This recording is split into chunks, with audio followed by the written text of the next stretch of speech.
Welcome back to Infidelity Tales Lab. We're incredibly grateful for your support.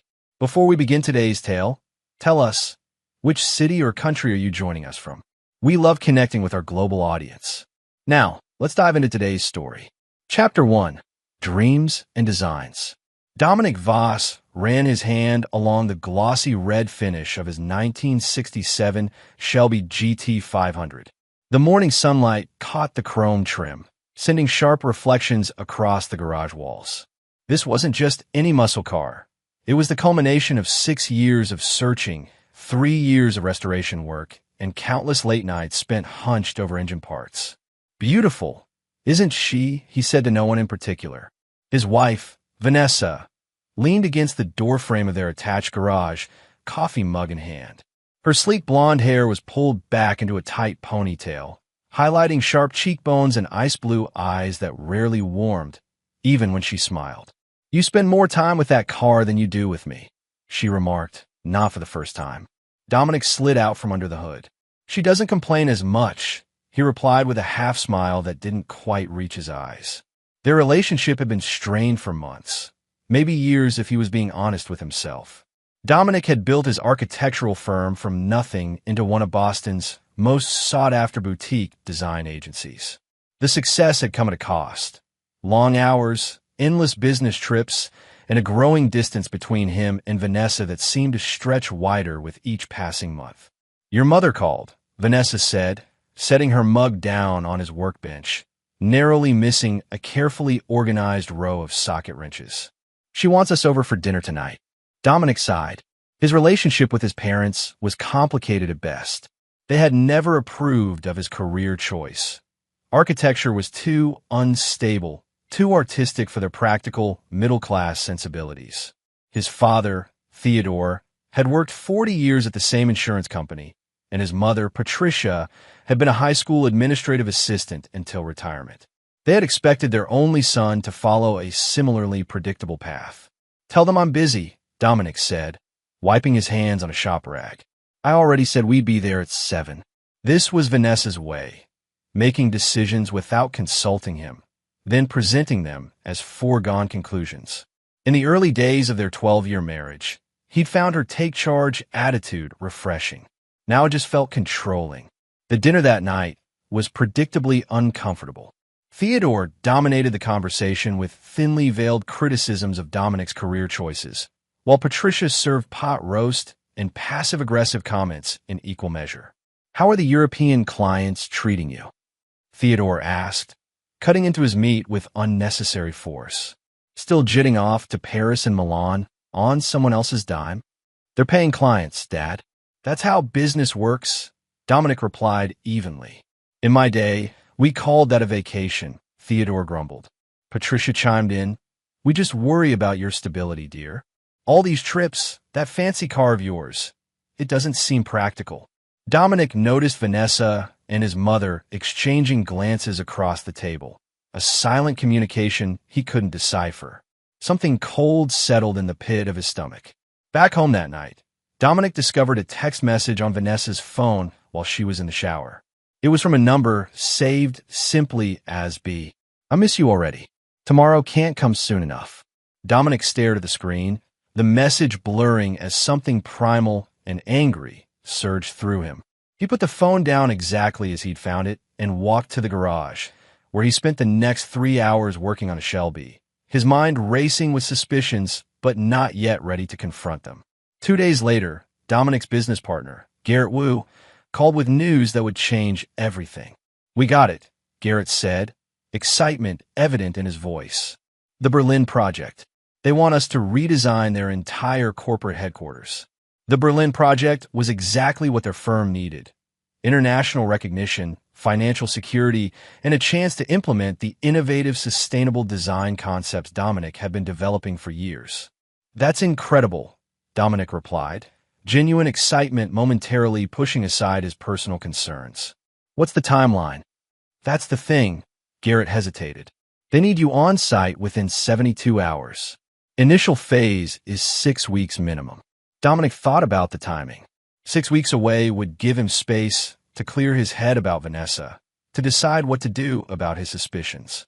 Maybe the distance would even help their marriage. I'll be on the next flight, he said. Chapter 2. Red Flags and Departures. The night before his departure for Berlin, Dominic found Vanessa on the phone in their bedroom, speaking in hushed tones. When she noticed him standing in the doorway, she quickly ended the call. Work, she explained with a dismissive wave. Vanessa was a real estate agent specializing in high-end properties, which often meant irregular hours, but something in her tone didn't ring true. I was thinking, Dominic said carefully, maybe you could come visit me in Berlin for a weekend. Once I'm settled. Vanessa's response was immediate and firm. I can't leave the Westbrook listing right now. It's a multi-million-dollar property. Right? Dominic nodded, watching her face for any telltale signs of deception. He found none. Vanessa had always been skilled at maintaining a perfect poker face, one of the assets that made her successful in sales. That night, as he packed his suitcase, Dominic added one item that wasn't on his usual travel checklist. A small, inconspicuous tracking device that he carefully attached to a magnetic holder underneath Vanessa's car before dawn the next morning. 6 weeks, Vanessa said at the airport, her goodbye kiss landing on his cheek rather than his lips. Try not to work too hard. I'll call every day, Dominic promised, knowing he probably wouldn't. As his plane lifted off from Boston Logan International, Dominic felt a strange mixture of apprehension and relief. Berlin represented both escape and purpose, a chance to immerse himself in the work he loved while gaining perspective on his increasingly troubled marriage. The first week in Berlin passed in a blur of meetings, site surveys, and collaborative sessions with the German engineering team. Dominic's days started at 7 a.m. and often ended well after midnight. He called Vanessa twice, brief conversations that felt like obligatory check-ins rather than meaningful communication. It was during the second week that he decided to check the tracking app. What he saw confirmed his worst suspicions. For the past 9 days, Vanessa's car had made regular trips to an address in Cambridge, an upscale neighborhood about 30 minutes from their home. Each visit lasted between 3 and 6 hours, always ending with her return home well before Dominic would normally arrive from work. Dominic copied the address and sent it to his oldest friend, Leo Blackwood, a private investigator whose services Dominic had used occasionally for background checks on potential clients. Need info on this location and whoever lives there. Urgent and confidential. Leo's response came 8 hours later, a comprehensive report that turned Dominic's world upside down. The Cambridge address belonged to Blake Reynolds, a 38-year-old finance executive at Corwin Capital. Blake was divorced, no children, with an annual income that rivaled Dominic's own. The report included surveillance photos showing Vanessa entering Blake's townhouse using her own key, and one particularly damning image of them embracing on the doorstep. Halfway around the world, Dominic sat alone in his hotel room, staring at his laptop screen until his eyes burned. The betrayal was one thing, painful but not entirely surprising given the state of their marriage. But something else nagged at him.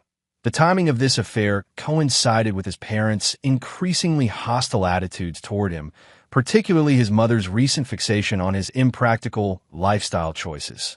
Acting on instinct, Dominic made a call to his home security company and accessed the recordings from the cameras he'd installed throughout their house the previous year. He scanned through footage from the week after his departure and felt his blood run cold. On the screen, he watched as his parents entered his home with Vanessa. The three of them disappeared into the garage, emerging 20 minutes later looking somber but determined. The next day's footage showed professional movers arriving and carefully loading his prized Shelby GT 500 onto a transport truck.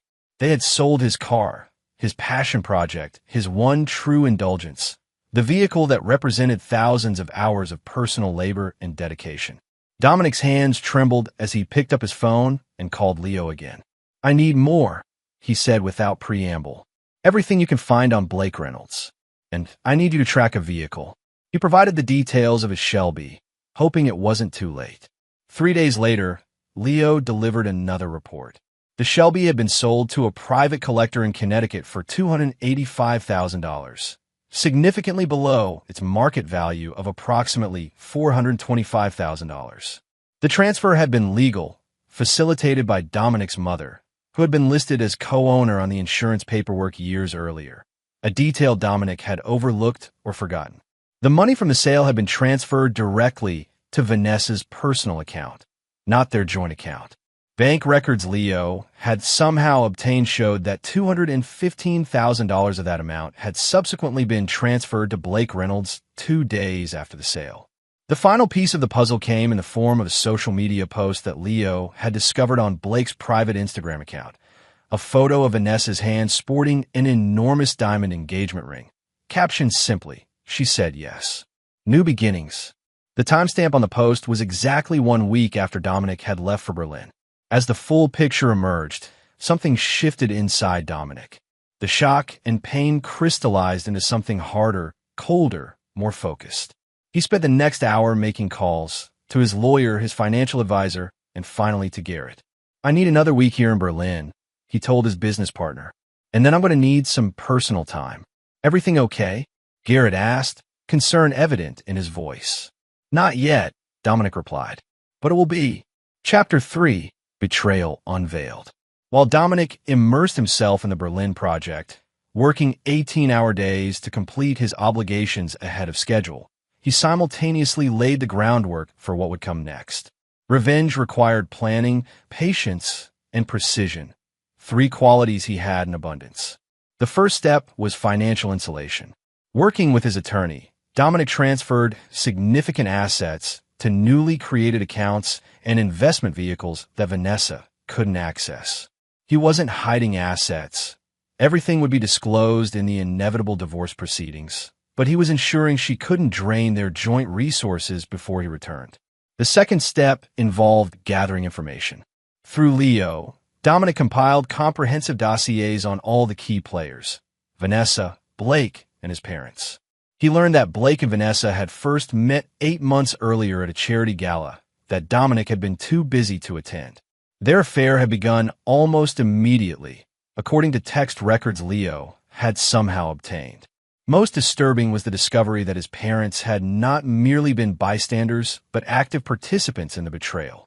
Email exchanges between his mother and Vanessa revealed a shared contempt for Dominic that cut deeper than the infidelity itself. His mother had repeatedly referred to him as selfish, absent, and delusional about his importance, while Vanessa had complained about his emotional unavailability and obsession with work and that stupid car.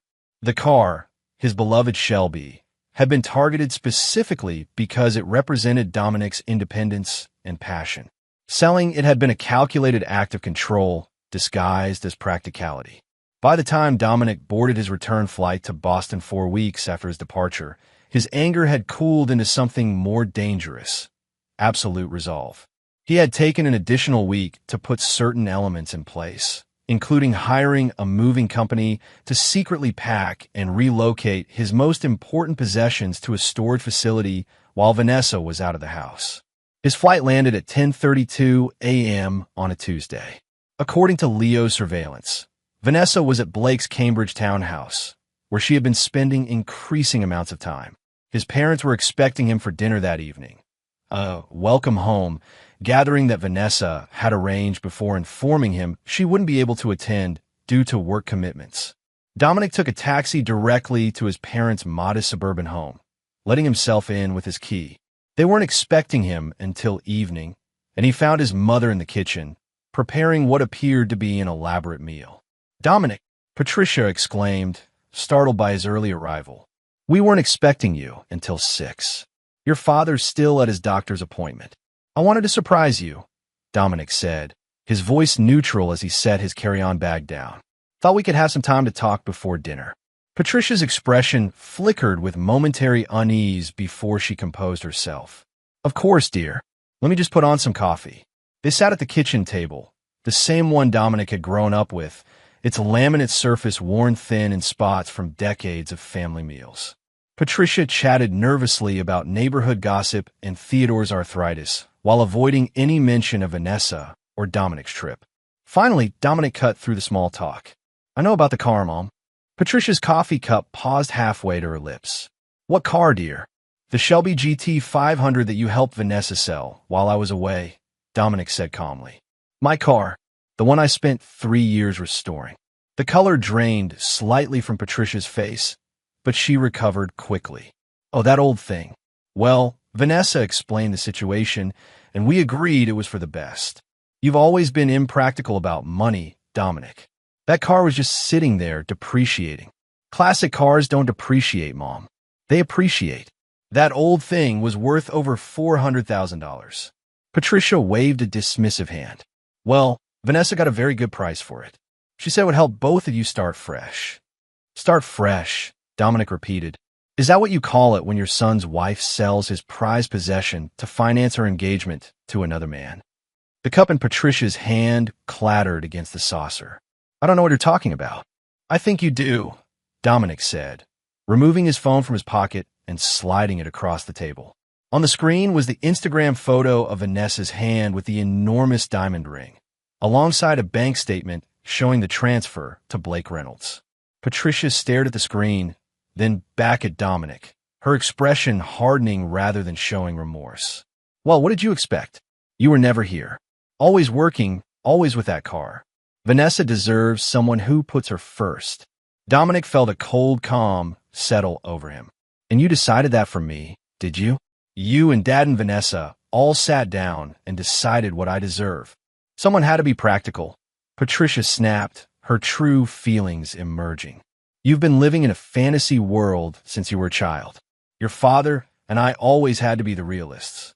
You'd still be drawing pictures in a garret somewhere if we hadn't pushed you to at least make those silly drawings into a career. Those silly drawings built a multi-million-dollar architectural firm that designs buildings across 3 continents, Dominic replied evenly. Patricia's expression twisted with a bitterness that shocked even Dominic. And where did that get you? A wife who couldn't stand to be around you.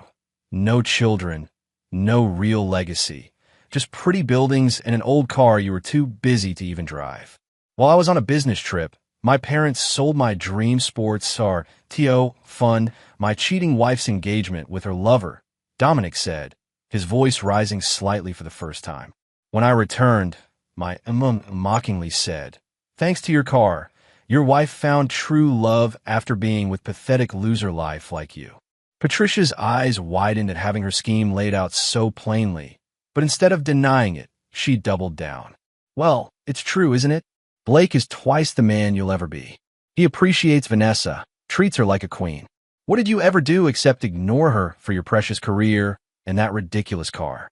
Dominic laughed then, a genuine laugh that seemed to unnerve his mother more than anger would have. Why are you laughing? She demanded, her voice shrill. Because you have no idea what you've done, Dominic said, his laughter subsiding into a cold smile. None of you do.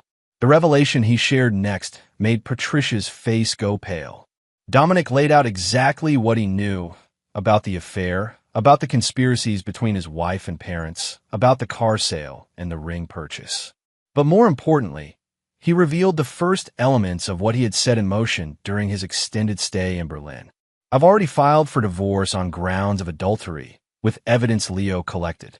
The papers will be served to Vanessa tomorrow at Blake's apartment, where she's been living half-time while I was away.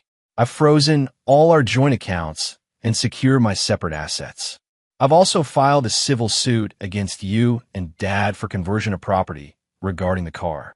Patricia's hand flew to her throat. You wouldn't sue your own parents.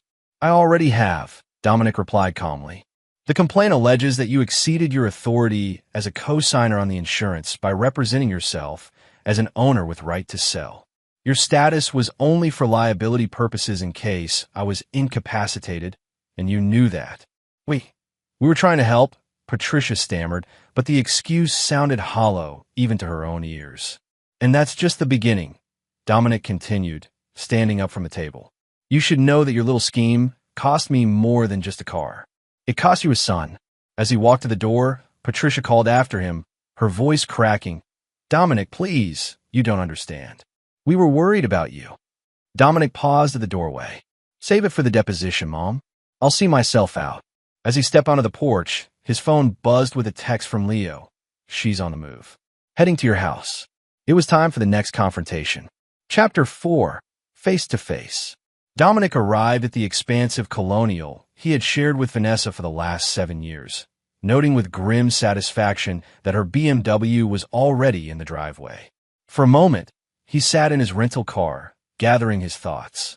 This confrontation would require a different approach than the one with his mother. Vanessa was shrewder, more emotionally controlled, and far more calculating. The house felt different as he entered, emptier somehow, though nothing obvious had changed. Vanessa was in their bedroom, hurriedly packing a suitcase when he appeared in the doorway.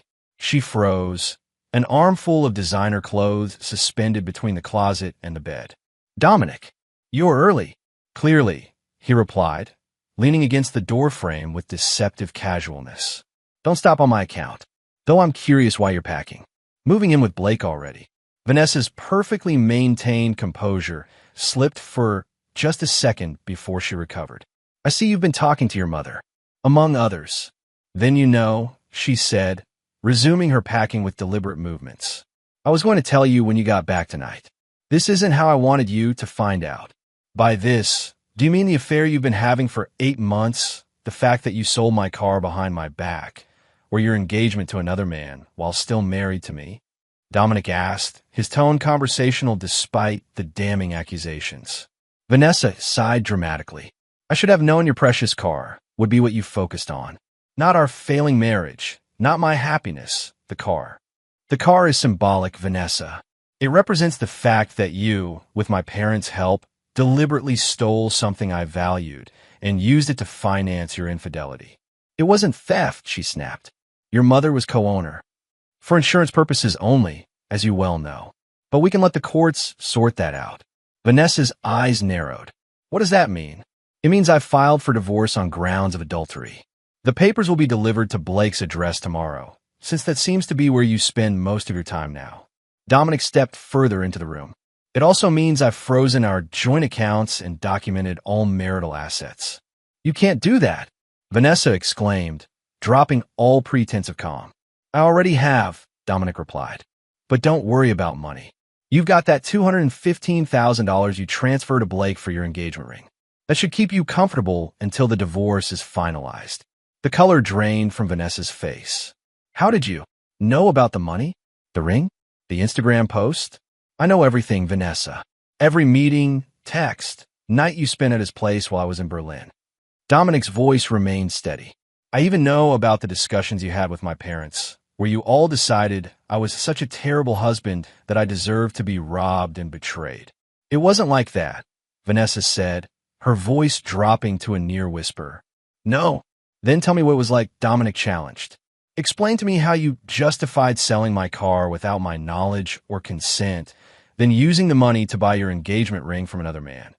All while I was working 18-hour days in Berlin to build a future I thought we shared." "You were never here," Vanessa burst out, her composure finally cracking. "Even when you were physically present, your mind was always on work or that stupid car. Do you know how many dinners I ate alone?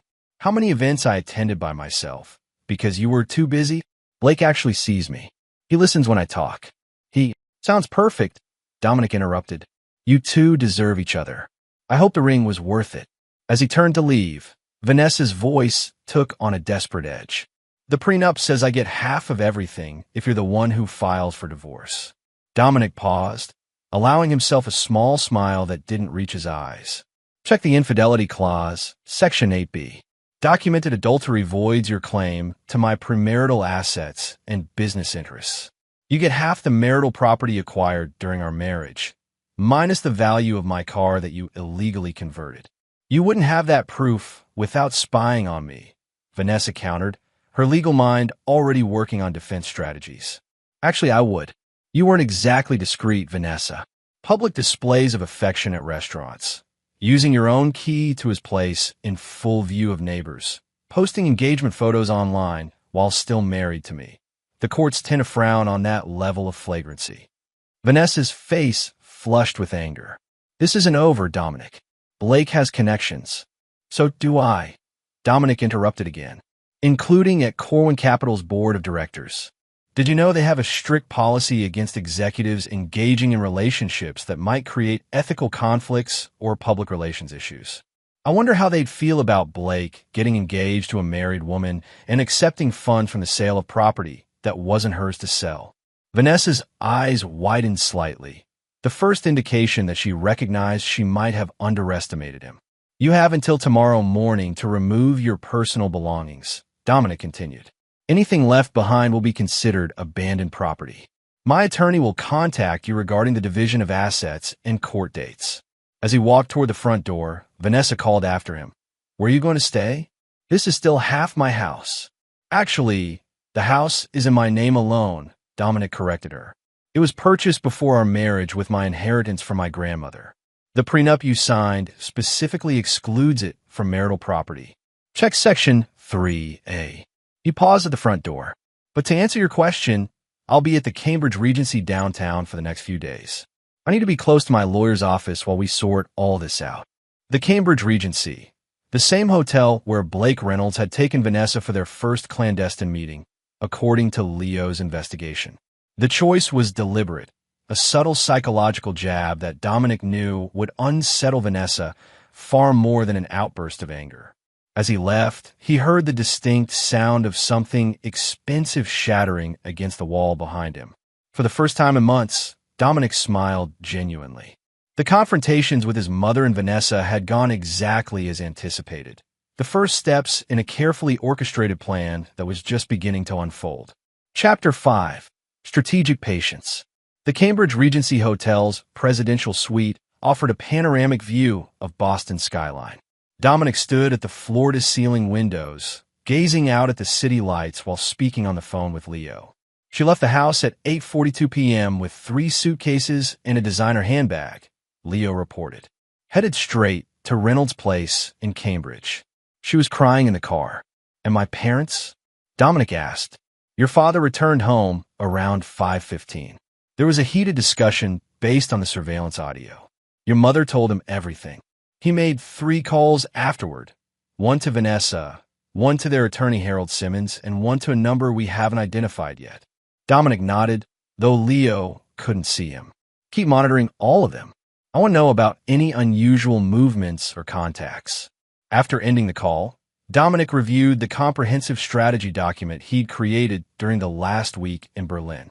The plan was divided into 3 phases. Phase 1, isolation. Phase 2, revelation. Phase 3, resolution. Phase 1 was already in motion. He had cut off Vanessa's access to joint funds and filed for divorce with the adultery evidence Leo had collected. He had initiated the lawsuit against his parents for the illegal sale of his car. He had removed himself physically from all 3 primary antagonists while maintaining surveillance on their activities. The goal of this phase was to create separation and prevent them from coordinating effectively against him. For Phase 2, timing would be crucial. Dominic needed certain pieces to fall into place before proceeding, which meant exercising strategic patience, a quality that had served him well throughout his career. The next morning, Dominic met with his attorney, Sonia Rodriguez, a shark-like divorce lawyer known for her meticulous preparation and ruthless courtroom tactics. They've already reached out, Sonia said as Dominic took a seat in her sleek downtown office. Vanessa's lawyer, James Woodward, called this morning asking to discuss settlement terms. That was fast, Dominic remarked. What did you tell him? That we're not interested in negotiating until full financial disclosure is provided, Sonia replied, adjusting her tortoise-shell glasses. Including the $215,000 transfer to Reynolds and any other funds that may have been diverted from marital assets. And my parents? Their attorney filed a motion to dismiss your conversion claim, arguing that Patricia Voss had legal right as co-signer to sell the vehicle. It's weak, but they're hoping a judge might buy it at the preliminary hearing. Dominic nodded, unsurprised. When's the hearing? 2 weeks from Tuesday. Judge Crawford's court. A slight smile crossed Dominic's face. Crawford? That's perfect. Sonia raised an eyebrow. You know her. Our firm designed her vacation home in Nantucket last year. Pro bono, as part of a sustainable housing initiative. Sonia allowed herself a rare smile. That's fortuitous. Things often are when you plan carefully, Dominic replied. Over the next 2 weeks, Dominic maintained his distance from Vanessa and his parents while systematically implementing the elements of Phase 1. He formally notified his firm's clients and partners about his personal situation, getting ahead of any potential gossip or professional fallout. He engaged a forensic accountant to trace all financial transactions from the joint accounts over the past year, documenting every suspicious withdrawal or transfer. Most importantly, he reconnected with key people from his and Vanessa's social circle, friends who had been neglected during his workaholic phase, sharing his side of the story before Vanessa could control the narrative. One such reconnection was with Meredith Dawson, Vanessa's former best friend from college. Their friendship had cooled over the years as Vanessa became increasingly status conscious, viewing Meredith's career as a public defender as beneath her social standing. I always knew there was something off about her relationship with Blake. Meredith confided over coffee in a small cafe away from their usual social haunts. They met at that legal aid fundraiser last fall, the one you couldn't attend because of the Chicago project. The Chicago project? Dominic frowned. That was over 10 months ago. Leo's timeline had their affair starting 8 months ago. Meredith shook her head. No, they were definitely involved before that. Blake was all she talked about from at least October. I remember because she canceled our traditional Halloween movie marathon to attend some finance industry party with him. This new information shifted Dominic's understanding of the timeline, suggesting the betrayal had begun even earlier than he'd thought. It also meant Vanessa had been lying to Leo's sources about when the affair started, perhaps trying to minimize her culpability. There's something else you should know, Meredith added, lowering her voice. About 6 months ago, Vanessa asked me some strange legal questions about transferring property between spouses, hiding assets during divorce proceedings, that kind of thing. I thought it was for one of her clients, but now you think she was planning this all along, Dominic finished the thought. Meredith nodded, her expression troubled. I'm sorry, Dom. I should have said something, but I honestly didn't connect the dots until you called me yesterday. This conversation with Meredith provided Dominic with crucial insight. Vanessa hadn't merely succumbed to temptation while he was absent. She had been strategically planning to leave him for months, possibly coordinating with Blake to maximize her financial position before doing so. As the preliminary hearing for the conversion lawsuit approached, Dominic received another piece of unexpected intelligence from Leo. Your father made a series of calls to someone named Russell Jenkins, Leo reported. He's a classic car dealer in Connecticut, the same one who bought your Shelby. What were they discussing? Dominic asked. Apparently, Jenkins is unhappy. The car had some issues that weren't disclosed at the time of sale, something about frame damage that had been concealed during restoration. He's threatening to sue your parents for fraudulent misrepresentation unless they refund $75,000 of the purchase price. Dominic's expression darkened. That's impossible. There was no frame damage. I documented every step of the restoration with photographs and inspection certificates. That's what makes it interesting, Leo said. I managed to get copies of the inspection report Jenkins is referring to. The damage wasn't there when you owned the car. It happened during transport after the sale. This revelation added a new dimension to Dominic's strategy. Someone, likely Blake, given his financial expertise, had engineered a situation where the car's value would be diminished after sale, creating leverage to force Dominic's parents to accept a reduced price. It was clever, manipulative, and entirely illegal. Give me everything on Jenkins, Dominic instructed, and find out who transported the car after the sale. The day before the hearing, Dominic received a text from an unknown number. We should talk. Coffee at Meridian. For PM? Blake. Dominic stared at the message for a long moment, considering the implications. Blake Reynolds was reaching out directly, bypassing lawyers and intermediaries. It could be a trap, an attempt to provoke a confrontation that would undermine Dominic's legal position. It could also be genuine. Perhaps Blake was having second thoughts about his alliance with Vanessa. Either way, it was an opportunity Dominic couldn't ignore. He texted back a single word, confirmed. The Meridian Cafe was deliberately neutral territory, an upscale coffee shop in Boston's financial district, populated by professionals too absorbed in their own affairs to pay attention to two men having a quiet conversation in the corner. Blake Reynolds looked exactly as his photograph suggested. Tall, athletic, with the polished good looks of someone who had never questioned his place in the world. He wore a tailored charcoal suit that probably cost more than most people's monthly salary, his confident posture revealing a man accustomed to being the most important person in any room. "Dominic," he said, extending his hand. "Thank you for meeting me." Dominic ignored the outstretched hand, taking a seat across for Blake. "Let's skip the pleasantries. What do you want?" Blake withdrew his hand, his expression shifting from forced cordiality to businesslike efficiency. "I want to resolve this situation without unnecessary complications for any of us." "By situation, you mean the fact that you're sleeping with my wife, accepted stolen property in the form of money from my car, and are facing potential ethical violations at Corwin Capital?" Dominic asked mildly. Blake's jaw tightened momentarily before he regained his composure. "Look, I understand you're angry. You have every right to be.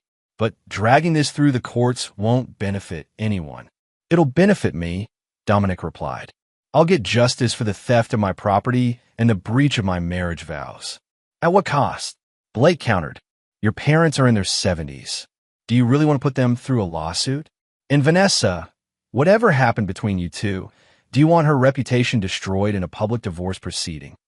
Dominic studied Blake's face, noting the careful neutrality of his expression. "This isn't concern for my family. This is concern for yourself. Corwin Capital has a zero-tolerance policy for executives involved in scandal. If this goes public, you'll lose your position, maybe even your professional reputation." A flicker of genuine alarm crossed Blake's features before he controlled it. "I'm offering a solution that works for everyone. Vanessa returns the money from the car sale. Your parents apologize and make financial restitution. You drop the lawsuits. We all move on with our lives. And you get to keep your job and my wife," Dominic observed. "Convenient. She wasn't happy with you," Blake said, an edge entering his voice. "She hasn't been for years. And yet she stayed married to me while sleeping with you and planning to steal from me," Dominic replied evenly. "What does that say about her character? About yours?" Blake leaned forward, dropping all pretense of friendly negotiation. "Listen carefully. You're not the only one with resources and connections. If you push this, things will get ugly. Not just in court, but in ways you can't anticipate." "Is that a threat?" Dominic asked, his expression unchanged. "It's a reality check," Blake replied. "Think about my offer. You have until the hearing tomorrow to decide." As Blake stood to leave, Dominic remained seated, his voice stopping the other man before he could walk away. "One question, Blake. The frame damage to the Shelby, was that your idea or Vanessa's?" Blake froze momentarily, his back to Dominic. Without turning, he said, "I don't know what you're talking about," and continued toward the door. Dominic watched him leave, then took out his phone and sent a text to Leo. Phase 2 begins tomorrow. Chapter 6, Count to Moves. The morning of the preliminary hearing dawned bright and clear, a perfect New England autumn day that belied the storm about to break in Judge Crawford's courtroom. Dominic arrived early, dressed in a conservative navy suit that projected quiet confidence without ostentation. Sonia Rodriguez met him at the courthouse steps, her expression grimly satisfied. "Everything's in place," she confirmed. "The documentation from Jenkins, the transport company records, the original restoration certificates. And our special witness is ready." Dominic nodded, allowing himself a small smile. "And the other matter? Handled yesterday afternoon. The board received the anonymous package with full documentation. According to my source, they've called an emergency session for this afternoon." Inside the courtroom, Dominic wasn't surprised to find his parents already seated with their attorney, Harold Simmons, a rumpled, grandfatherly man whose folksy demeanor masked a shrewd legal mind. What did surprise him was Vanessa's presence beside them, whispering urgently to his mother. She hadn't been named in the conversion lawsuit, yet here she was, inserting herself into the proceedings. More interesting was who wasn't present, Blake Reynolds. After his confrontational coffee meeting with Dominic, he had apparently decided to distance himself from the legal proceedings. It was the first indication that Dominic's strategy was working, creating fractures in the alliance against him. Judge Crawford entered, and the proceedings began with Simmons presenting the motion to dismiss. His argument was straightforward. Patricia Voss, as co-signer on the insurance, had legal authority to sell the vehicle. The sale had been conducted properly, with all appropriate paperwork filed. The motion should be granted, and the case dismissed. Sonia countered forcefully, presenting documentation showing that Patricia's co-signer status was limited to liability coverage in case of Dominic's incapacitation, not ownership rights. She highlighted the suspicious timing of the sale, immediately after Dominic's departure for a long-term overseas assignment, and the failure to consult him despite multiple opportunities to do so. As the arguments proceeded, Dominic observed his mother's expression growing increasingly troubled. Theodore sat stoically beside her, his face betraying nothing, but his white-knuckled grip on the courtroom bench told a different story. The tide turned decisively when Sonia introduced the evidence about the alleged frame damage. Your Honor, we have documentation proving that the Shelby GT 500 was in perfect condition when it left Mr. Voss's possession. The supposed damage that led to Mr. Jenkins threatening litigation against the defendants occurred during transport arranged not by the defendants, but by a third party, Blake Reynolds, the paramour of Mr. Voss's wife, Vanessa. Simmons rose immediately. Objection, Your Honor. Mrs. Voss's personal relationships are irrelevant to this proceeding and not named in the complaint. On the contrary, Sonia countered, they go directly to motive and conspiracy. We have evidence that the sale of the vehicle, the intentional damage during transport, and the subsequent financial transactions were part of a coordinated effort to deprive Mr. Voss of his property and transfer those assets to fund Mrs. Voss's relationship with Mr. Reynolds. Judge Crawford's expression sharpened with interest. I'll allow it. Please continue, Ms. Rodriguez. Sonia then called their surprise witness, Damon Torres, the transport driver who had moved to Shelby from Boston to Connecticut.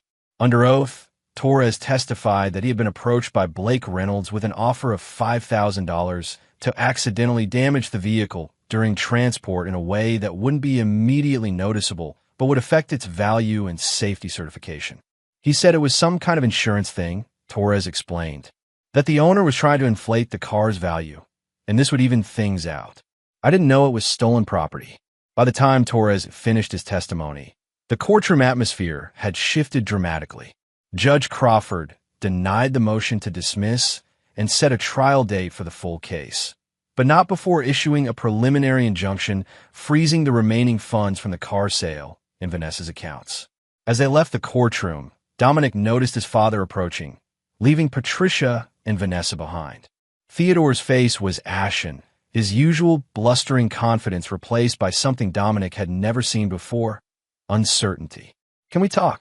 Theodore asked, his voice uncharacteristically subdued. Alone, Dominic glanced at Sonia, who nodded slightly before walking ahead to give them privacy. I didn't know, Theodore said once they were relatively isolated in the courthouse corridor. About the car damage, about Blake Reynolds arranging it. None of it. Your mother said we were helping Vanessa secure her future because you were neglecting her. I believed her. You believed I deserved to have my property stolen? Dominic asked, keeping his voice level. Theodore shook his head, suddenly looking every one of his 72 years. I believe you were making the same mistakes I did, putting work before family. I spent my whole life that way, and it cost me everything that mattered. The unexpected vulnerability in his father's admission caught Dominic off guard. What are you saying, Dad? I'm saying I was wrong, Theodore replied, the words clearly difficult for him. About you. About this situation.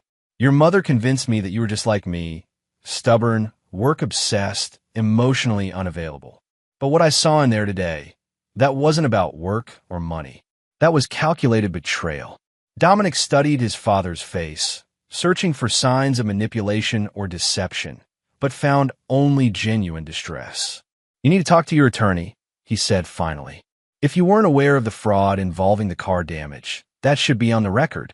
I will, Theodore nodded, but I wanted you to know first. Whatever happens with the lawsuit, whatever you decide, I understand now. As his father walked away, Dominic felt the first faint crack in his resolve. The plan he had so carefully constructed didn't account for genuine remorse or the possibility of reconciliation with his father.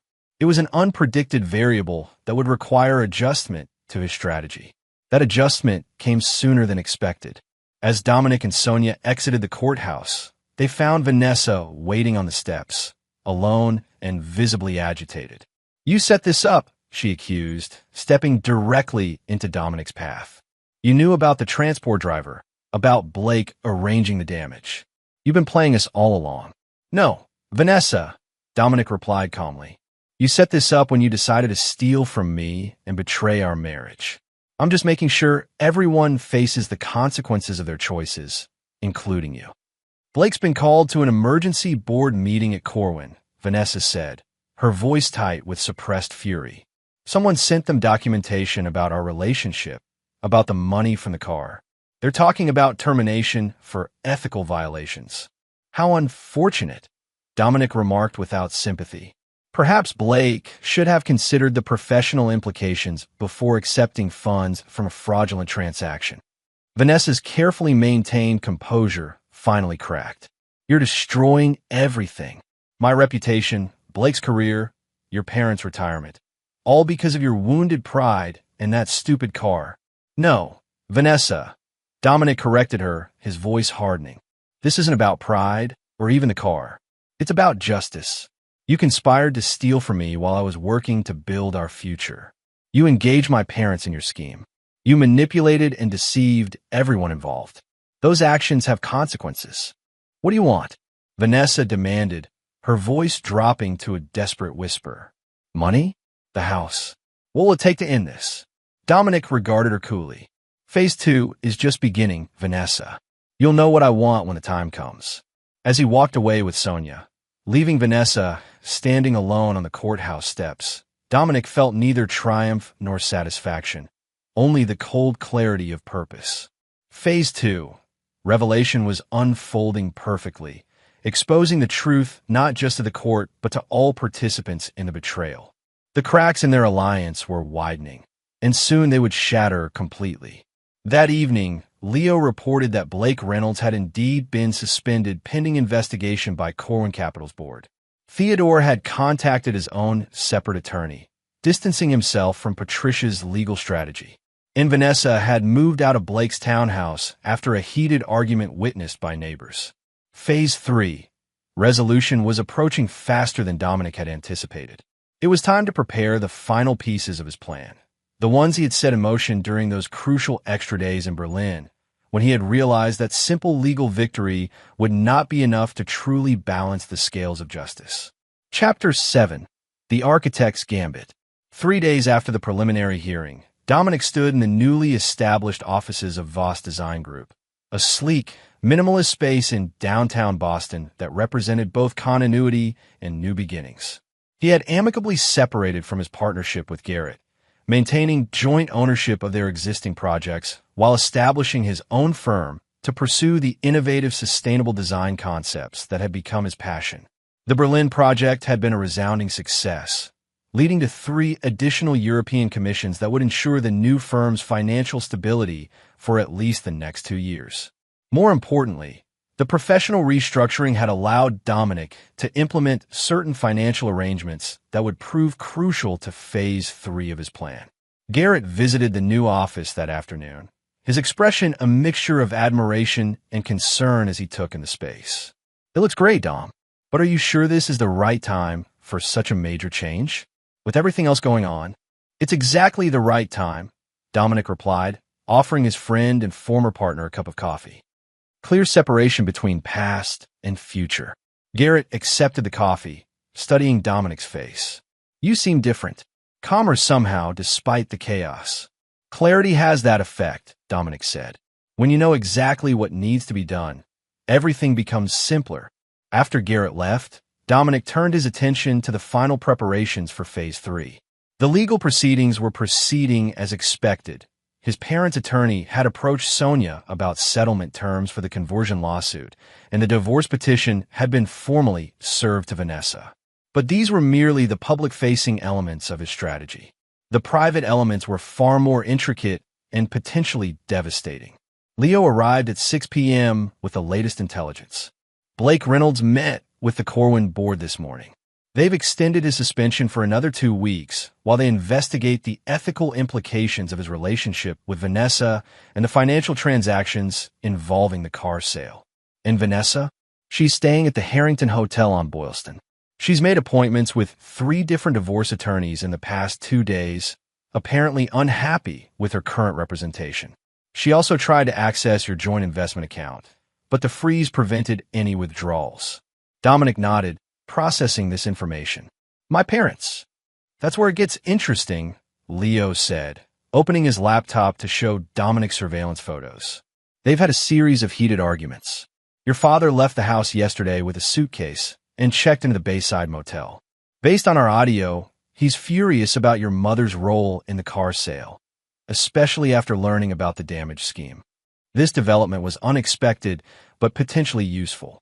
The fracturing of relationships among all the conspirators created vulnerabilities Dominic could exploit in the final phase. What about the property in New Hampshire? Dominic asked. Leo pulled up a different file. Construction is complete. The isolation modifications you requested have been implemented. It's fully functioning, but completely off-grid as specified. Perfect, Dominic said, a cold smile playing at the corners of his mouth. And the financial transfers? All done through the shell corporations we established. Untraceable back to you, as requested. Dominic nodded, satisfaction evident in his expression. It's time to extend the invitations. The invitations were simple but effective. Formal cards delivered by courier to Theodore, Patricia, Vanessa, and Blake, requesting their presence at a settlement discussion at Dominic's new office space the following evening at 8 p.m. Each invitation was personalized, emphasizing different aspects of potential resolution that would appeal to the recipient's specific concerns. For Theodore, the promise of family reconciliation. For Patricia, financial security. For Vanessa, a swift and private divorce settlement. For Blake, assistance with his Corwin capital situation. Each had reason to attend, and each would find it difficult to refuse given their increasingly precarious positions. The stage was set. All that remained was for the players to arrive. At precisely 8 p.m. the following evening, Dominic waited in the conference room of Voss Design Group. The space had been carefully arranged. A round table with 5 chairs, each position meticulously prepared with relevant documents. The lighting was subdued but focused, creating an atmosphere of serious negotiation. Theodore arrived first, 15 minutes early and visibly uncomfortable in formal attire that hung slightly loose on his frame. He had lost weight in the weeks since the confrontation. Dominic, he greeted cautiously. Thank you for the invitation. Dad, Dominic acknowledged with a nod. Please take a seat. The others will be here shortly. Patricia arrived next, her expression guarded as she took in the space and the presence of her estranged husband. She had clearly made an effort with her appearance, wearing an expensive dress that Dominic recognized as new. You've done well for yourself, she remarked, gesturing to the office. It's impressive. Thank you, Dominic replied neutrally. Your seat is there, with a blue folder. Vanessa and Blake arrived together, though their body language suggested tension rather than unity. Blake looked haggard, the strain of his professional uncertainty evident in the shadows beneath his eyes and the slight disarray of his usually immaculate appearance. Let's get this over with, Vanessa said without preamble, taking her designated seat. Once all were seated, Dominic remained standing, commanding the room from his position at the head of the table. Thank you all for coming. I've invited you here to discuss resolution of our various legal and personal conflicts. Our attorneys should be present for any settlement discussions. Blake interjected immediately. This isn't a formal negotiation, Dominic clarified. It's a presentation of options. You're all free to consult with your legal counsel before making any decisions. He opened a sleek presentation remote, and the wall behind him illuminated with a projected image, a photograph of his Shelby GT 500 gleaming in the sunlight of his garage. Let's begin with the catalyst for our current situation, Dominic said, his voice taking on the professional tone he used for client presentations. My 1967 Shelby GT 500, valued at approximately $425,000 before the intentional damage during transport reduced its value to roughly $350,000. He clicked to the next slide. A series of bank transfers highlighting the money trail from the car sale to Vanessa's account to Blake's. The financial transactions are clear and well documented. $285,000 from the sale transferred to Vanessa's personal account, with $215,000 subsequently transferred to Blake for the purchase of an engagement ring valued at $198,000. The remaining $70,000 was spent by Vanessa on various luxury items and cash withdrawals. Another click, another slide, this one showing the Instagram post of Vanessa's hand with the enormous diamond ring. The evidence of conspiracy and conversion of property is overwhelming, Dominic continued, as is the evidence of adultery for the divorce proceedings. In any court case, you would all lose badly. Patricia shifted uncomfortably in her seat. We're here to discuss settlement, not rehash the accusations. I'm establishing context, Dominic replied calmly, because what I'm offering isn't a standard legal settlement. It's something more comprehensive. The next slide showed architectural renderings of a stunning contemporary house set against a mountainous backdrop. This is Black Pine Lodge, a property I've recently acquired in northern New Hampshire. Completely self-sufficient, off-grid, with state-of-the-art, sustainable systems and security features. Blake frowned, confusion evident in his expression. What does a vacation house have to do with our settlement? It's not a vacation house, Dominic corrected. It's an alternative to legal proceedings. He clicked to the next slide, displaying 4 separate documents with each of their names. I'm offering each of you a choice. Option 1. Sign these non-disclosure and settlement agreements, which include fair but not generous financial terms, and walk away from all of this with your public reputations intact, though significantly poorer. And option 2, Theodore asked, his voice hesitant. Dominic's expression hardened slightly. Option 2 is more complex. It involves a temporary relocation to Black Pine Lodge, where you will participate in what I'm calling a reparation program of my design. Upon successful completion, you'll each receive significantly better financial terms and assistance with rebuilding what you've lost: careers, relationships, security. The room fell silent as the implications of his offer sank in. It was Vanessa who finally broke the silence, her voice tight with barely controlled anger. Are you suggesting we voluntarily go to some remote location under your control? That's insane. Is it? Dominic countered. Blake is facing termination from Corwin Capital and potential industry blacklisting. You're about to lose most of your assets in the divorce and have alienated much of your social circle. My parents are facing financial ruin from the lawsuit and have destroyed their relationship in the process. Compared to those outcomes, a short period of discomfort might seem quite reasonable. This is kidnapping, Blake said, rising from his chair. We could have you arrested for even suggesting it. No, Dominic replied calmly.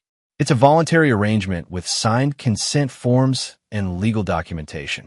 Nothing would happen at Black Pine Lodge that you didn't agree to in advance. And there would be significant compensation upon completion. What exactly would this reparation program involve? Theodore asked, his expression troubled but curious. A series of challenges and tasks designed to provide genuine insight into the damage your actions caused, Dominic explained. Some physical, some psychological, all carefully constructed to be challenging but not harmful. Think of it as restorative justice rather than punishment. Patricia scoffed. And we're supposed to trust you not to seek revenge once you have us isolated in the middle of nowhere. You're right not to trust me, Dominic acknowledged. That's why everything would be documented and monitored by a neutral third party.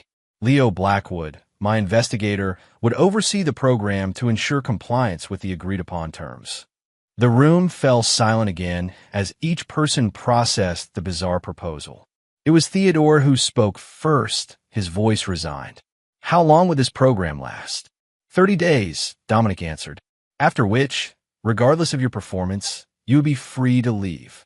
The financial compensation depends on successful completion of assigned tasks. And if we all choose option 1, the standard settlement? Vanessa asked. Then we proceed with the legal process, Dominic said simply. The divorce, the conversion lawsuit, the potential criminal charges for the intentional damage to the vehicle. It will take years, cost all of you far more than you've already lost, and permanently damage your reputations and relationships.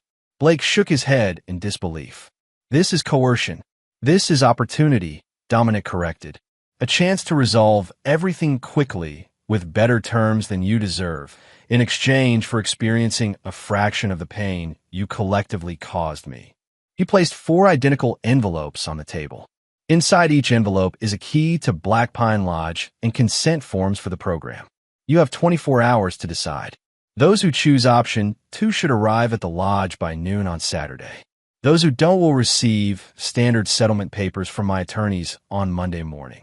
With that, Dominic left the conference room, leaving the 4 conspirators staring at the envelopes in stunned silence. As he walked to his private office, Leo fell in a step beside him. Do you think they'll do it? Leo asked quietly. Some will, some won't, Dominic replied. It doesn't matter. The real purpose was to present them with an impossible choice, to make them feel the same loss of control I felt when I discovered their betrayal. Phase 3 was now in motion. Whether they chose the lodge or the legal battle, Dominic had reclaimed the narrative. The architect of deception had become the architect of justice. Chapter 8, The Reckoning. Saturday morning dawned clear and cold as Dominic made the 3-hour drive to Black Pine Lodge. The property was deliberately remote, accessible by a single private road that wound through dense forest before opening onto a stunning vista of mountains and a crystal-clear lake. The lodge itself was a masterpiece of contemporary design integrated with its natural surroundings, all glass, stone, and sustainable materials. Leo was already there, having arrived the previous evening to prepare the systems and monitoring equipment. Security perimeter is active, he reported as Dominic entered the great room with its soaring ceilings and panoramic views. All cameras and sensors operational. If anyone approaches within 5 miles, we'll know. Any word from our guests? Dominic asked, setting down his bag. Theodore confirmed he's coming. Left home at 6 a.m. according to the tracker. Should arrive within the hour, Leo replied, checking his tablet. No direct confirmation from the others yet. Dominic nodded, unsurprised that his father had chosen option 2. Theodore had always been practical, and the financial advantages of the program would be significant compared to the legal settlement. The rooms are prepared according to your specifications, Leo continued, each with the personalized materials and challenges you designed. Perfect, Dominic said, moving to the kitchen to prepare coffee. Now we wait. Theodore arrived first. As predicted, his expression a mixture of resignation and determination as he entered the lodge. This place is not what I expected, he admitted, taking in the luxurious yet understated surroundings. What did you expect? Dominic asked, offering his father coffee. Something more like a prison, I suppose, Theodore replied honestly, accepting the cup. Given the circumstances. The purpose isn't punishment, Dad, Dominic said. It's understanding. Your room is the first on the left down that hallway. The introductory materials are on the desk. Leo will go over the general rules and schedule once everyone arrives, if they arrive. To Dominic's mild surprise, Patricia was the next to appear, arriving alone in a taxi that Leo had arranged from the nearest town. She looked smaller somehow, diminished without the protective armor of her familiar surroundings and routines. Theodore left without telling me, she said by way of greeting. I found your envelope open on the kitchen table. Yet here you are, Dominic observed. The financial terms were persuasive, Patricia admitted. And I suppose part of me wants to understand what drove you to arrange all this. Vanessa arrived third, alone and visibly tense, her designer luggage incongruous in the rustic setting. She avoided direct eye contact with Dominic, speaking instead to Leo about practical arrangements and room assignments. It was late afternoon when Leo's tablet alerted them to the final arrival. Blake Reynolds pulled up in a rental SUV, his expression unreadable as he entered the lodge. He had clearly struggled with the decision. His normally impeccable appearance was rumpled, his eyes bloodshot from either lack of sleep or excessive drinking. "I want it on record that I'm here under protest," Blake announced to the room at large. "And I expect full compensation as outlined in the agreement." "Noted," Leo replied professionally. "Your room is the last one on the right. Please review the materials there before our orientation dinner at 6 p.m. With all 4 guests now installed in their rooms, Dominic retreated to the lodge's office to monitor their initial reactions through the discrete cameras. Each room contained a personalized welcome package with specific instructions and the first of the challenges they would face. Theodore sat at his desk, reading through every document, his expression growing increasingly troubled. Patricia paced her room nervously before finally opening her folder. Vanessa immediately began searching for surveillance devices, her suspicion evident in every movement. Blake sprawled on the bed, leafing through the materials with apparent disinterest that didn't quite mask his underlying anxiety. At precisely 6 p.m., all 4 gathered in the dining room where Leo had prepared a simple but elegant meal. Dominic remained in the office, watching through the cameras as Leo explained the structure of the program. For the next 30 days, you will each complete a series of tasks designed by Dominic to provide insight into specific aspects of the harm caused by your actions, Leo began, his tone professional and detached. Some tasks will be individual, others collaborative. Successful completion results in financial compensation as outlined in your agreements. And if we refuse a task, Blake asked, his fork poised over his untouched salmon. "That's your right," Leo replied, "but it affects your final compensation package. Think of it as a points system. Each completed task accrues points toward your ultimate settlement amount." "This is psychological torture," Vanessa muttered. "No, Mrs. Voss," Leo corrected firmly. "Psychological torture would be what you did to Dominic, conspiring behind his back, gaslighting him about your activities, stealing his property, and mocking him afterward. This is a voluntary program with clear parameters and objectives." The dinner proceeded in uncomfortable silence after that exchange. Dominic observed each participant closely, noted Theodore's resigned compliance, Patricia's nervous fidgeting, Vanessa's barely contained fury, and Blake's calculated assessment of the situation. The first week of the program unfolded according to Dominic's careful design. Each morning, participants received their daily task assignment, ranging from physically demanding work around the property to emotionally challenging exercises in self-reflection and accountability. Theodore approached each task with grim determination, completing even the most difficult physical labor without complaint. His first major challenge, restoring a classic car engine similar to the one from Dominic's Shelby, seemed to affect him deeply, his hands trembling as he worked meticulously on each component. Patricia struggled with the physical tasks, but showed unexpected insight during the reflection exercises, particularly when asked to write a detailed account of the planning meetings she'd had with Vanessa about selling the car. Her written confession revealed that she had indeed been the instigator, driven by decades of resentment over Dominic's rejection of her life plans for him. Vanessa alternated between defiant refusal and grudging participation, calculating which tasks offered the best return on investment for her settlement. Her strategy became evident when she enthusiastically tackled high-value tasks while neglecting others, regardless of difficulty. Blake proved the most resistant, refusing several tasks outright despite the financial penalties. His breaking point came during the first collaborative challenge, a simulated business negotiation where the 4 participants had to reach consensus on a complex ethical dilemma. His attempt to manipulate the others backfired when Theodore unexpectedly called him out for using the same tactics he'd employed in convincing them to sell Dominic's car. By the end of the first week, the dynamics had shifted noticeably. Theodore and Patricia had stopped speaking to each other entirely after a particularly revealing therapy exercise. Vanessa had begun spending more time alone, her initial confidence visibly eroding. And Blake had started making private overtures to each of the others, trying to form alliances against what he termed Dominic's psychological games. Dominic himself maintained his distance, appearing only via video conference for specific exercises that required his participation. His detachment was deliberate, allowing the natural consequences of their actions and interactions to unfold without his direct influence. It was during the second week that the first significant breakthrough occurred. Theodore requested a private meeting with Dominic, bypassing Leo as intermediary. They met on the lodge's expansive deck overlooking the lake, the evening air crisp with approaching autumn.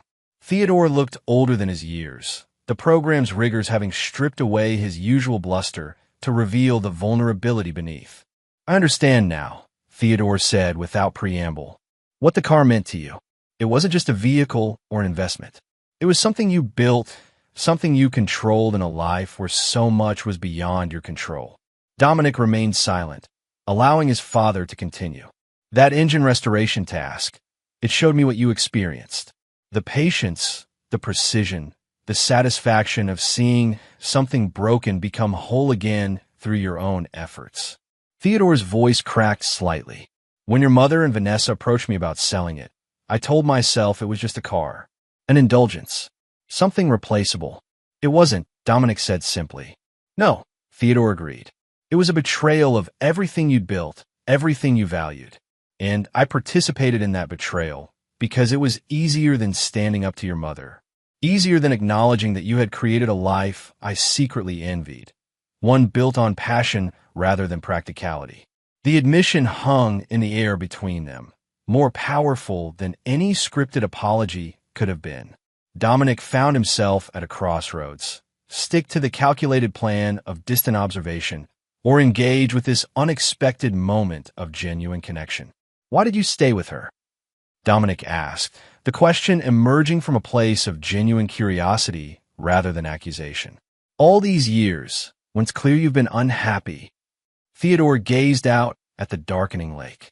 "Same reason you stayed with Vanessa long after the relationship had soured. Fear of failure, fear of starting over, fear that the devil you know is better than the one you don't." Dominic nodded, recognizing the truth in his father's words. For all their differences, they shared this fundamental flaw, the stubborn persistence in situations that no longer serve them. "I'm filing for divorce," Theodore said quietly, "when this is over, regardless of the financial outcome." "Are you sure that's what you want?" Dominic asked. "It's what I should have done 20 years ago," Theodore replied with surprising firmness. "Your program here, it's given me clarity I didn't expect.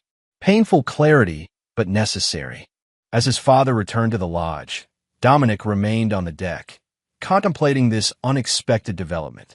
The program was working, but not precisely as he had anticipated. He had designed it to force recognition and repentance, but Theodore had found something beyond that, a path forward that Dominic himself hadn't considered. The next breakthrough came from a less expected source. Blake Reynolds, who had maintained his resistant stance throughout the program, approached Leo with a proposition on the 10th day. "I want to speak with Dominic directly," Blake requested. "Off camera, no recordings." Dominic agreed, meeting Blake in the neutral territory of the lodge's library, a space deliberately designed without surveillance equipment. "Your program is clever," Blake began, dispensing with pleasantries. "Psychologically sophisticated. Did you design it yourself, or hire consultants?" "Does it matter?" Dominic countered. "It matters because I'm trying to understand what you really want," Blake replied. "This elaborate setup, the tasks, the monitoring, it's excessive for mere revenge. You could have destroyed us all legally without this theatrical production." Dominic studied the man who had participated in the dismantling of his marriage and theft of his property. Blake was perceptive, more so than Dominic had given him credit for. "What do you think I want?" Dominic asked. "Control," Blake answered immediately. "Not money, not punishment, not even justice in the conventional sense. You want to reclaim the control that was taken from you when we acted without your knowledge or consent." Dominic allowed a small nod of acknowledgement. "Perceptive. I understand control," Blake continued. "It's what drives me too. Why do you think I damaged the car after purchase? It wasn't just about reducing the price. It was about asserting dominance over something you valued, making it mine in a way it never could have been otherwise. The admission of calculated malice should have angered Dominic, but instead, he found himself appreciating the honesty. Yet here you are, voluntarily surrendering control by participating in my program. Blake smiled thinly, because sometimes surrendering apparent control is the best way to maintain actual control. I'm here to minimize financial damage and expedite resolution. Every day spent here is a day I'm not spending in depositions or court proceedings. A pragmatic approach, Dominic acknowledged. I propose we cut through the remaining charade, Blake said, leaning forward. Name your actual price for ending this, for me specifically. Not the settlement amount in the agreement, but what you really want from me personally. Dominic considered the offer. There is something, actually, but it's not what you think. Try me, Blake challenged. A public statement, Dominic said. Admitting your role in the car damage scheme, clearing my parents of direct involvement in that aspect. They're still accountable for the sale itself, but the fraud was your initiative. Blake's expression registered surprise, then calculation. That would have professional implications beyond what I'm already facing. Yes, Dominic agreed. It would. Why would you care about partitioning blame properly? Blake asked, genuine curiosity in his tone. You hate all of us equally, I assumed. Hate is exhausting, Dominic replied simply. An inaccurate attribution of responsibility doesn't serve justice or resolution. Blake studied him for a long moment. I'll consider it, but I want full immunity from any further civil or criminal proceedings if I provide this statement. I can arrange that, Dominic said. My attorney will draw up the agreement.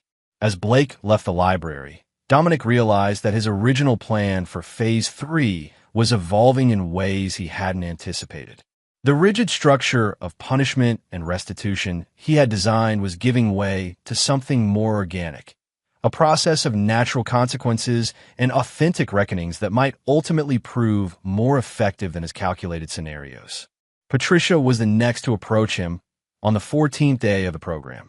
Unlike Theodore's humble insight or Blake's pragmatic negotiation, Patricia's demeanor remained defensive and self-justifying. This program is cruel, Dominic, she began as they walked the property's perimeter trail. Designed to humiliate and break us down. Is that how you experience it? Dominic asked neutrally. Of course it is. Making me scrub floors like a servant, write confession essays like a child, participate in those invasive therapy sessions. It's degrading. Interesting that you find honest work and self-reflection degrading, Dominic observed. What would you consider an appropriate consequence for selling someone's property without permission and using the money to finance their spouse's affair? Patricia's pace faltered slightly. We thought we were helping Vanessa. By stealing from me? By giving her options? Patricia snapped. She was miserable with you, Dominic. Lonely and neglected. When she came to us about Blake, about wanting to leave, but feeling financially trapped. She had a successful real estate career, Dominic interrupted. Her own savings. A prenuptial agreement that would have given her significant assets in a divorce. She wasn't trapped, financially or otherwise. Patricia fell silent for several steps. Perhaps we wanted to believe she was, she finally admitted, because it justified our actions. It was the closest thing to an honest acknowledgement that Patricia had offered since the program began. Dominic recognized it as progress, however small. Your task tomorrow involves reviewing the financial impact of your actions, Dominic said as they completed the circuit back to the lodge. I suggest you approach it with the same honesty you just demonstrated. As the program passed its halfway point, the dynamics among the participants continued to evolve in unexpected ways. Theodore and Patricia maintained their distance from each other, but both had begun showing genuine engagement with the process. Blake oscillated between strategic compliance and calculated resistance, constantly assessing which approach would best serve his interests. And Vanessa remained the most enigmatic participant. She completed tasks with technical proficiency but emotional detachment, as if going through the motions without allowing the experience to penetrate her carefully constructed defenses. It wasn't until the 20th day that Dominic finally understood why. Leo brought him the evidence, a series of text messages Vanessa had managed to send despite the lodge's restricted communications. She had been in contact with an attorney throughout the program, documenting everything as potential evidence for a countersuit alleging coercion and emotional distress. Rather than confronting her directly, Dominic decided on a different approach. For the next day's task, he assigned Vanessa a special challenge, auditing the financial records of their marriage for the past 3 years, including all accounts she thought were private. The records Leo provided included documentation of funds Vanessa had been siphoning from their joint accounts for over 2 years, small amounts at first, then increasingly larger sums as her relationship with Blake progressed. More damning were the records of a separate account she had established 18 months earlier, funded by loans from Blake that coincided with key information about Dominic's business deals being shared with Blake's financial clients. She had been selling Dominic's proprietary business information long before the affair became physical, a betrayal more calculated and damaging than even Dominic had suspected. When confronted with this evidence during that evening's group session, Vanessa's carefully maintained facade finally cracked. "You were never supposed to find out," she burst out, her composure dissolving into raw fury. "Any of it. The plan was perfect. You'd be in Berlin for months. The divorce would be filed while you were away. Everything would be settled by the time you returned. Why the elaborate scheme?" Dominic asked calmly. "Why not simply file for divorce and move on?" "Because you didn't deserve half of what you had." Vanessa's voice rose with genuine emotion for the first time. "You were oblivious, Dominic. To me, to us, to everything that wasn't your precious work or that stupid car. Do you know how many nights I spent alone while you were in the garage or at the office? How many events I attended solo, making excuses for your absence? That justifies theft and corporate espionage." Theodore interjected, his disgust evident. "It justifies rebalancing the scales," Vanessa insisted. "Blake recognized my value even when you didn't, Dominic. He appreciated my insights, my connections. We were partners in a way you and I never were." "Partners in crime," Patricia murmured, earning a venomous glare from Vanessa. "Don't pretend you're innocent in this." Vanessa snapped at her former mother-in-law. "You were eager to help when I approached you about the car.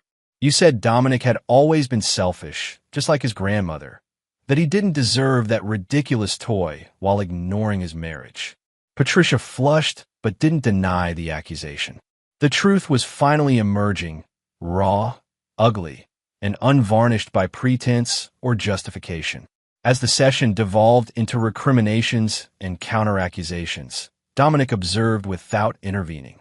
This unscripted confrontation was accomplishing what weeks of carefully designed tasks had only begun to approach: genuine accountability in the harsh light of fully exposed truth. When Leo finally called an end to the session, all 4 participants retreated to their rooms, emotionally exhausted and visibly shaken. Dominic reviewed the surveillance footage later that night, noting with interest the aftermath of the confrontation. Theodore sat at his desk, writing steadily in what appeared to be a journal, something he had never done before the program. Patricia lay on her bed, tears streaming silently down her face as she stared at the ceiling. Blake paced his room, making notes and calculations, his strategic mind clearly working through the implications of the new revelations. And Vanessa packed her belongings, her movements precise and controlled despite the emotional upheaval of the evening. She was planning to leave, despite the financial penalties for early termination of the program. Dominic wasn't surprised when Leo knocked on his office door at dawn. "Vanessa's gone," Leo reported. "Left sometime around 4 a.m. Use the emergency exit code I'm required to provide under the agreement terms." Dominic nodded, unsurprised. "Let her go. She's made her choice. Should we notify the others?" "Yes," Dominic decided, "but continue the program as scheduled. We still have 10 days remaining." With Vanessa's departure, the dynamic among the remaining participants shifted once again. Theodore and Patricia cautiously began speaking to each other, united in their disapproval of Vanessa's deeper betrayals. Blake became more openly cooperative, perhaps recognizing that his association with Vanessa had been more damaging than beneficial. The final days of the program focused less on individual culpability and more on constructive restoration. Tasks involved collaborative problem-solving, transparent financial accounting, and structured dialogues about moving forward after the program's conclusion. On the 30th and final day, Dominic joined the 3 remaining participants for breakfast in the lodge's dining room, his first direct meal with them since the program began. "You've all completed the program requirements," he began, accepting the coffee Leo poured for him. "Despite Vanessa's early departure, the rest of you have fulfilled your obligations under the agreement."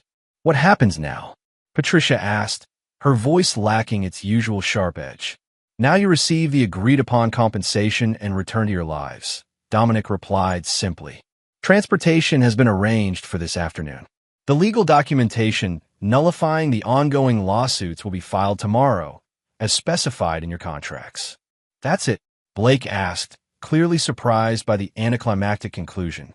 30 days of psychological boot camp, and we just leave? "What were you expecting?" Dominic countered. "A dramatic final challenge? A surprise twist?" "Something like that," Blake admitted. Dominic allowed himself a small smile. "The program itself was the twist, Blake.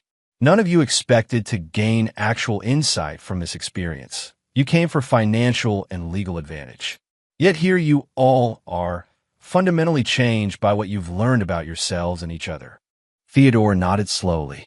"It wasn't what any of us anticipated." "Life rarely is," Dominic agreed. "Which brings me to one final matter before we conclude."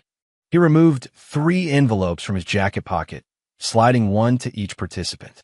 "These contain 2 items, a bank transfer confirmation for your compensation amount, and a personal letter from me addressing our relationship moving forward."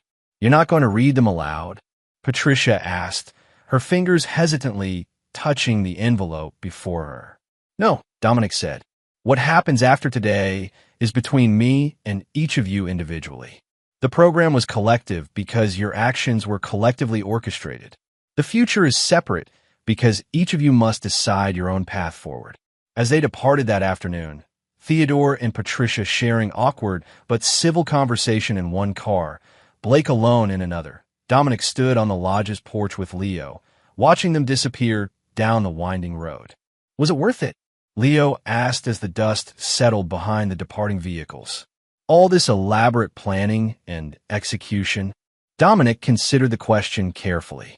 "Not in the way I originally intended," he admitted. "I designed this program as sophisticated revenge, controlled punishment disguised as rehabilitation. What became was something else entirely. Actual rehabilitation?" Leo suggested. "For some of them, perhaps," Dominic agreed. "For others, merely a costly lesson. And for me?" "For you?" Leo prompted when Dominic fell silent.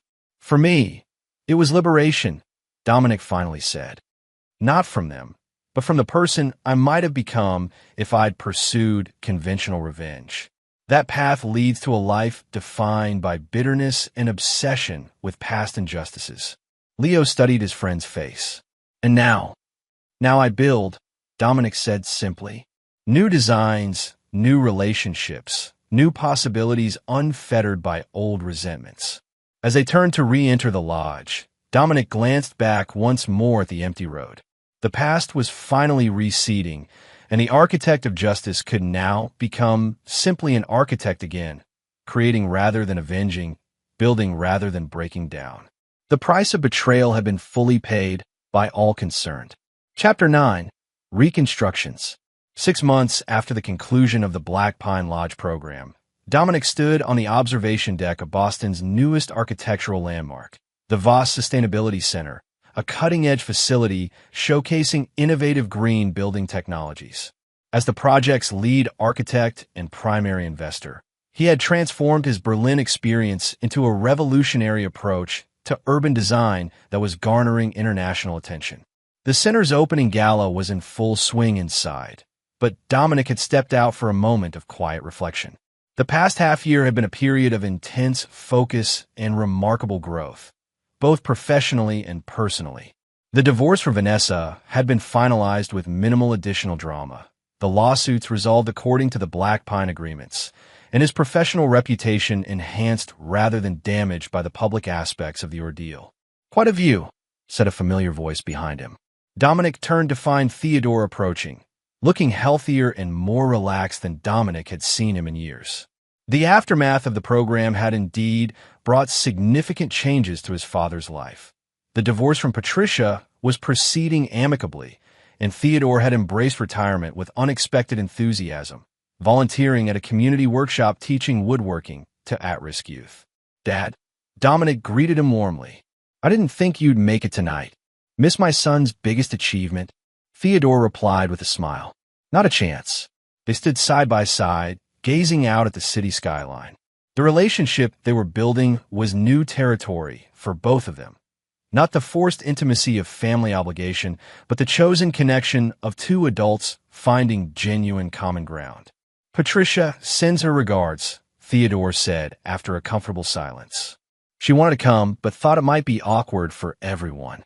Dominic nodded, appreciating his mother's rare display of sensitivity. Their relationship remained the most complex of the post-program connections. The letter he had given her at Black Pine had offered conditional forgiveness and limited contact, terms she had respected with unexpected grace. How was she adjusting to the divorce? Dominic asked. "Better than expected," Theodore replied. "She's selling the house, moving to a condo closer to her sister in Providence. The support group seems to be helping her gain perspective." One of the conditions in Patricia's letter had been regular attendance at a therapy group for controlling parents, something Dominic had insisted upon after recognizing the depth of her need to manipulate others' lives. To her credit, she had complied without complaint. "And you?" Dominic asked. "The workshop keeping you busy?" Theodore's expression brightened. "More than busy, fulfilled. Should have started working with my hands decades ago, instead of pushing papers at that soul-crushing insurance company." The irony wasn't lost on either of them. Theodore finding joy in manual craftsmanship after years of criticizing Dominic's passion for his car restoration. Some lessons came too late to prevent damage, but just in time to enable healing. As they returned to the gala, Dominic was approached by Garrett, who had remained a trusted friend and occasional collaborator despite their professional separation. "Someone's here to see you," Garrett said quietly. "In the North Atrium." "Said it's important." Curious, Dominic made his way through the crowded exhibition space to the quieter atrium area. There, standing beside the living wall of native plants, was Blake Reynolds. Blake had undergone perhaps the most surprising transformation of all the Black Pine participants. After providing the public statement admitting his role in the car damage scheme, he had resigned from Corwin Capital before they could terminate him. Rather than attempting to remain in high finance, he had leveraged his network and expertise to establish an ethics consulting firm focusing on corporate transparency, a career pivot that had raised eyebrows throughout the industry. "Blake," Dominic acknowledged neutrally. "I didn't expect to see you here." "I wasn't sure I'd be welcome," Blake admitted. "But I have something you should see." He handed Dominic a folded document, real estate transfer papers for a property in Connecticut. As Dominic scanned the details, he realized what he was holding. Ownership records for his Shelby GT 500, now legally returned to his name.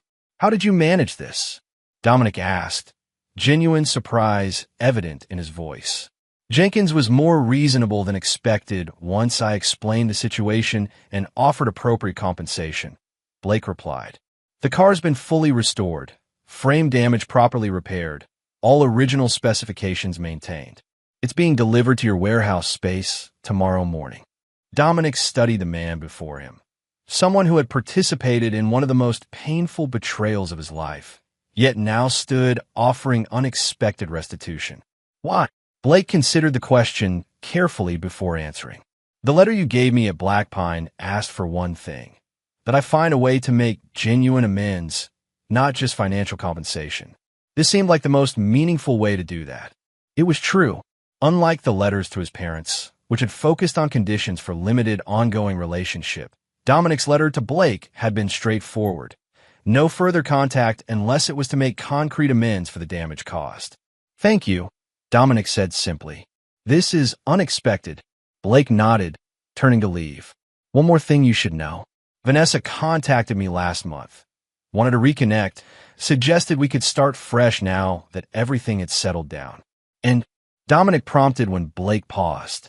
I declined, Blake said with a slight smile. Some lesson from Black Pine stuck with me, particularly the one about recognizing patterns of manipulation and deception. As Blake walked away, Dominic felt a weight he hadn't realized he was still carrying finally lift completely. The return of the Shelby wasn't just about recovering a valuable possession. It represented the final resolution of the betrayal that had set everything in motion. Later that evening, as the gala wound down, Dominic found himself in conversation with Meredith Dawson, whose friendship had been one of the unexpected positive developments in the aftermath of his divorce. "Quite a night for you," Meredith observed, her dark eyes warm with genuine pleasure at his success. "The center is extraordinary, Dom. It's going to change how people think about urban sustainability." "That's the goal," Dominic agreed, "though I never expected to be standing here 6 months ago. Back then, I was still focused on making them pay for what they'd done." "And now?" Meredith asked, studying his expression. "Now I'm focused on building what comes next," Dominic replied. "The revenge plan served its purpose. It gave me back control when I felt most powerless. But continuing to define my life by that betrayal would have been its own kind of prison." Meredith nodded thoughtfully. "Speaking of what comes next, would you be interested in dinner sometime? Just the two of us, away from professional events and mutual friends." The invitation was offered casually, but with clear intent, a potential beginning rather than part of an ending. Dominic found himself smiling genuinely, the expression feeling natural in a way it hadn't for longer than he could remember. "I like that," he replied. The next morning, Dominic stood in his warehouse space as the transport truck delivered his restored Shelby GT 500. The car gleamed under the overhead lights, every detail perfect, every component restored to its original glory. He ran his hand along the glossy red finish, feeling the smooth perfection of the surface beneath his fingers. For a moment, he was transported back to that morning before Berlin, before the betrayal, when the car had represented his passion and persistence. Now it symbolized something different, not just what had been taken, but what had been reclaimed and rebuilt. Dominic slid into the driver's seat, inserted the key, and felt the powerful engine rumble to life. The sound was pure mechanical poetry, a symphony of engineering and careful restoration. Without hesitation, he put the car in gear and drove out of the warehouse into the bright morning sunshine. The open road beckoned, a path forward that wasn't defined by the injuries of the past, but by the possibilities of the future. As the powerful machine responded to his touch, Dominic embraced the freedom of movement, of progress, of forward momentum. The architect of his own destiny once more, he accelerated into whatever came next, no longer seeking justice, but living it. And there you have it. Another story comes to an end. What did you think? I'd love to hear your thoughts in the comments below. If you enjoy this story, consider joining our community by subscribing. It means the world to us. For more stories like this one, check out the recommended videos on screen, and I'll see you there.